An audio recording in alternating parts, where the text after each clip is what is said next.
देश में जो हो रहा है ये बहुत ही निंदनीय है, बहुत ही खतरनाक स्थिति बोलते हैं इसे, भयावह स्थिति। भाजपा सरकार हिंदूवाद लाना चाहती है। आप दलितों को देखो, इग्नोर किया जाता है, दलित पार्टीज को इग्नोर किया जाता है, दलितों की आवाज को, दलितों के नेताओं को इग्नोर किया जाता है। आज मायावती जी हो चाहे चंद्रशेखर आजाद जी, जो डिजर्व करता है वो उनका भी सम्मान करते हैं, हम उनका भी सम्मान करते हैं। मेरे लिए दोनों मेरे बड़े हैं, मेरे आदर्श हैं। तो जो डिजर्व करता है, जिसके साथ जनता देखिए 3 महीने से ज़्यादा हो गए मणिपुर की घटना, और ऐसी एक वीडियो वायरल, 3 वीडियो भी वायरल हुई है ना, 3 वीडियो सामने आई है, जिसमें एक तो उसको महिला की हत्या कर रहे हैं, 2 का वो जो ले जा रहे हैं उसमें उसके को छू रहे हैं, उसकी में उंगली डाल रहे हैं, कैसे खेतों की तरफ भीड़ ले जा रही है, और वो बता रहे हैं कि वो 800-900 लोग थे, है ना। लेकिन मैं ये कह रही हूँ कि सरकार की है, जो वहाँ की वर्तमान सरकार है, भाजपा सरकार है, वो कहाँ सोई हुई है। आज सत्ता में है वो उसी जनता की वजह से है, चाहे वो कुकी समाज के हों, चाहे वो मैथिल समाज के हों, चाहे वो नागा समाज के हों। आदिवासी लोगों ने भी उन्हें वोट दिया होगा, उनकी ज़मीन है वहाँ पे, और विश्वास दिखाया होगा। लेकिन क्या सरकार उन्हें बदले में क्या दे रही है? इन रिटर्न उन्हें उस वहाँ की जनता को क्या मिल रहा है? अपमान, बलात्कार, हत्याएं, इतने चर्चेस तोड़ दिए गए हैं, इतने पूजा स्थल तोड़े गए हैं, इतने लोगों को बेघर कर दिया गया है, उनकी जमीन छीनने का ये सारा षड्यंत्र इस सरकार का है, ताकि अपने चंद पूंजीपति लोगों को सत्ता, वहाँ की ज़मीन बांट दे और वहाँ पे अपने पूंजीवाद स्थापित करे। और ये देश में जो हो रहा है ये बहुत ही निंदनीय है, बहुत ही खतरनाक स्थिति बोलते हैं इसे, भयावह स्थिति। भाजपा सरकार हिंदूवाद लाना चाहती है। आप पहले इंसानियत तो समझो, हिंदुइज्म तो बहुत दूर की बात है, सिखिज्म, क्रिश्चियनिटी, बुद्धिज्म आपकी समझ से बहुत परे है। पहले आप ह्यूमैनिज्म को समझिए।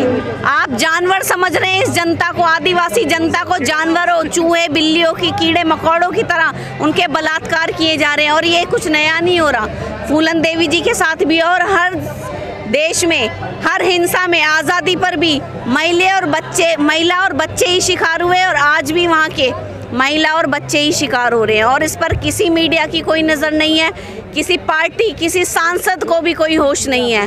सिर्फ वहाँ अपनी राजनीतिक रोटियां सेकने लोग जा रहे हैं, कोई वीडियो नहीं आ रहा, वहाँ का नेट भी बंद कर दिया है, ताकि जो सच्चाई है भाजपा सरकार की, इस तानाशाह सरकार की, जो बहुजनों के खिलाफ, जो माइनॉरिटीज़ के खिलाफ जो एजेंडा इनका चला है, वो सामने ना आ सके। ये देश के खिलाफ सरकार है। पर आप उन पर आरोप लगा रहे हैं कि आदिवासी विरोधी है बीजेपी सरकार। उन्होंने तो आदिवासी को राष्ट्रपति बनाया, राष्ट्रपति बनाया। राष्ट्रपति मैं कहूँगी, अगर द्रौपदी मुर्मू जी अगर आदिवासी महिला हैं और अगर वो यहाँ तक पहुँची हैं, मैं सम्मान करती हूँ कि इस संघर्ष से वो पहुँची होंगी, समाज सेवा करके आगे। अगर उन्होंने अपना इतिहास पढ़ा हो, अपने महापुरुषों का इतिहास पढ़ा हो, तो उसमें आप देखिए कि फूलन देवी जी को भी ऐसे भगाया गया था निर्वस्त्र करके। अभी यूपी में ऐसी घटना हुई है, गुजरात में, और एक उन आदिवासी महिलाओं पे, मणिपुर की आदिवासी महिलाओं पे ऐसा हो रहा है, और आप आदिवासी समाज की होकर नहीं बोल पा रही हैं। तो कोई, मैं बोल रही हूँ, इस देश की प्रथम नागरिक होने का भी अधिकार जो आपको मिला है ना, वो बाबा साहेब के संविधान से मिला है। उस संविधान की आप सम्मान रखिए और बेटियों के लिए बोलिए, चुप्पी तोड़िए। ये संवैधानिक पद, ये सत्ता आती जाती रहेगी, लेकिन इंसानियत के लिए बोलना पड़ेगा, और हम सबको बोलना पड़ेगा। में चर्चा नहीं हो रही इस मुद्दे को लेकर, सदन चल नहीं रहा है। देखिए चर्चा नहीं होगी, चर्चा सिर्फ फालतू के मुद्दों पर होगी, लेकिन जो चर्चा होनी चाहिए वहाँ सदन में वो लोग पहुँचते ही नहीं है, जो सच में देश की बात करते हैं। अगर सिर्फ अपने मन की बात करने वालों को संसद तक पहुँचा दिया जाता है, जो देश के आज, मैं कहूँगी आने वाले समय में सांसद बनाइए।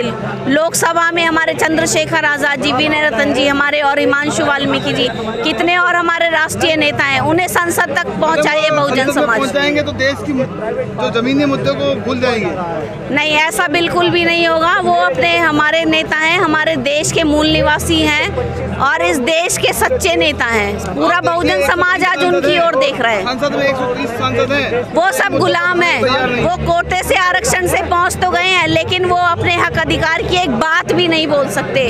वो पार्टी के एजेंडे के अनुसार ही काम करेंगे और गुलाम है।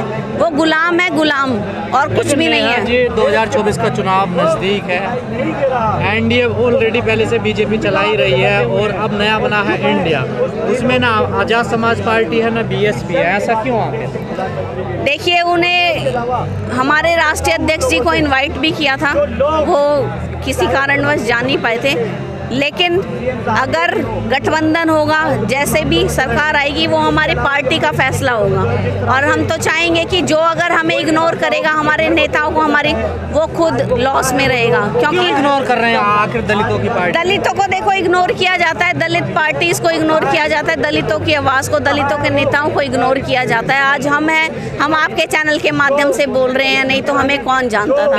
हमारी आवाज़ कौन उठाएगा? आपकी पार्टी नहीं है, लेकिन बीएसपी तो पुरानी है, उसको इग्नोर कर दिया गया। देखिए बीएसपी तो देखिए, बीएसपी की सरकार रही, बहुत काम किए बीएसपी। अब मायावती जी जानती होंगी, वो सब चीज़ें सरकार उनकी। आपकी पार्टी को भी इग्नोर किया गया, बीएसपी को भी इग्नोर किया गया, क्यों नहीं रखा गया आखिर?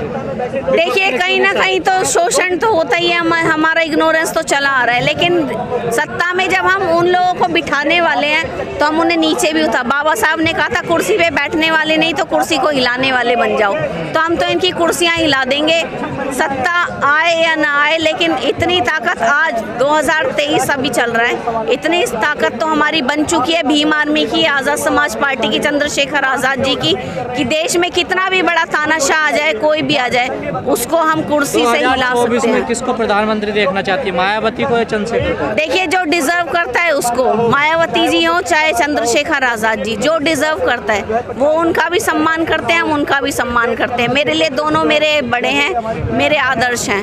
तो जो डिजर्व करता है, जिसके साथ जनता, मेरा वोट तो माननीय चंद्रशेखर आज़ाद जी के लिए ही है। तो मोदी जी भी करते हैं डिजर्व। मोदी जी तो पता नहीं क्या क्या करते हैं। मोदी जी तो, अब मैं फिर बोलूँगी आपके चैनल के माध्यम से, मोदी जी इस समय एक चीज़ डिजर्व करते हैं सिर्फ, वो माला। वो पॉलिएस्टर की तो पहनते ही है ना जैकेट, वो 28 बोतलों से बनी पॉलिएस्टर की जैकेट संसद उद्घाटन नहीं जाएगा, कोई छोड़ा नहीं जाएगा किसी को। मोदी जी कहते तो हैं, करिए तो सही, जनता का विश्वास तो जीतिए। आपको सत्ता में बिठा दिया, आप विश्वास हिंदुओं के नहीं, आप दलितों के नहीं। आप कहते हैं दलितों को मत मारो, मुझे गोली मार लो।